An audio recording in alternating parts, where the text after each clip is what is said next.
Alrighty, so I'm going to work ahead a little bit because at this point you and I have not had our first class, but I want to go ahead and set up our second week class so that you can work ahead, because I definitely recommend that. Well, and in this case not necessarily ahead, but you'll know what to do. Okay, so I'm going to first record a video, and after we get into it I probably won't have to record one for each one of these, probably more likely the learn togethers. But for the code ups on this first one, I just want to give you a couple of heads up here. So what I want you to do in this case is, and this is pretty self-explanatory here, I want you to work through these videos, right? So I just finished them to remind myself, and so it's 8 through 14, so 15, so all the way through here. So this is a great section because he really introduces some of the concepts that we'll use throughout this semester, which is how CRYL works, how you can use not just your code but other people's or core code to Node, then how you can set up how to get user input and how you write to JSON files. Now this is just a little summary of what we're doing here. So I want to show you a couple of the things I want to make sure you do before we start into this section, because one of the things, and let me move to my editor real quick. Let me resize that just a little bit there. So in this case, one of the things you're going to want to do for sure in your private repo is actually modify, if you didn't create, but then for sure you're going to want to create it now, is this get ignore file. Okay? So this is the standard setup that VS Code uses to exclude certain things, and this is the get ignore. This is basically ignore these things. So this is kind of standard for VS Code because there are just some setting files that you don't want to use. And in this case, because we're specifying individual files, we write it in this way. But when you're going to install, and you will install in this section some of the modules that you'll actually do Lodash, you'll do Yargs, you'll do NodeMan, and each of them is actually, well, Yargs and Lodash are actually used within your code, and then NodeMan is used at the command line. So pay real close attention to when he has you install those things with different parameters. Okay, so just be careful about that. Oh, and I should have said this before, so I'll say it now. So in this case, we're placing all this into the Node.js-course and in a directory called notes node. Okay, so that's where all your work will go, is in here. So that's what I wanted to say about this, is that by specifying this subdirectory, because what will happen is you will see a new subdirectory show up in your notes, in your node notes. Nodes, but that's really hard to say. So you'll see a new directory, and it'll show up a little differently only because color-wise, and that's because of what's called caching locally. Don't need to worry about that. But I really want you to know is that this is important, because if you don't do this step when you install it, you're going to see a bunch of files show up. Either if you're used to using the command line, right, when you do get status, you're going to see a bunch of files after you install your first module.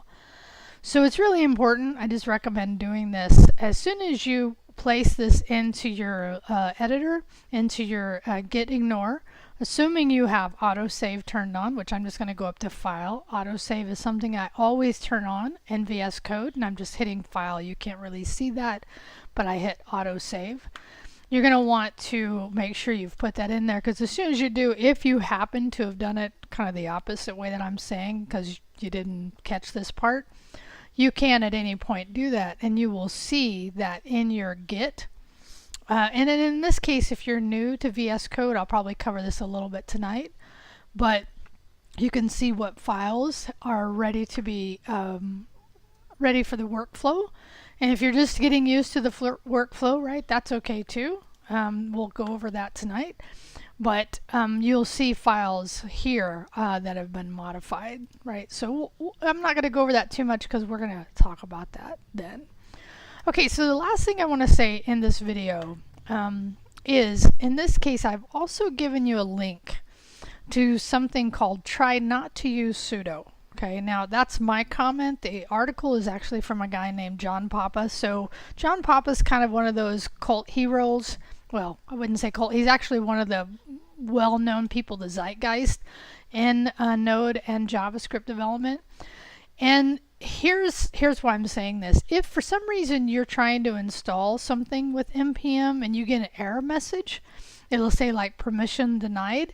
If you search on it, or if you ask me, I'll say, well, one of the solutions is to use sudo, and then you actually have to put in your username and your password to do that. And it's not really recommended for a lot of reasons, mostly security wise, because you're basically giving your sudo, which is your super user, access to things you might not want to, right? So in this case, he gives you, and I'm not going to go through it in detail, but if you run into this, all I want to tell you is that there is a way around this to actually not have to do that. And you don't want to have to. You might have to get through some of the beginnings, but even then I would tell you, try not to. So I gave you this link. I'm just giving you the heads up in case. The other thing, and this is just an FYI that I've done, and it's something that's becoming more popular. Again, you don't have to, which is called Node Version Manager. And what this is you can actually install a program that will control your node version so that you could use these different nodes, which is something we will not need for this class. But one of the things by doing this, it actually fixed my permissions issue. Okay. We can talk more about this later, but more than anything, I just wanted to give you the heads up about some of the things. As I was walking through this, it reminded me that you need to be cautious of, specifically that git ignore file, right? I talked about that before. Is your git ignore file, making sure that you've updated it specifically now, like I said, in the private, because as we get into making some of our code more public, we'll have to, we could go ahead and put it there as well if you wanted. But most importantly now, it's for anything in here. Okay? And then I told you about, in this case, the sudo, right? So if you're having permissions issue when trying to install npm modules, I just want you to know about how to try to get around that, because it's not the best security-wise option to do, is to run super user sudo. Let's see. I think that's enough for this one.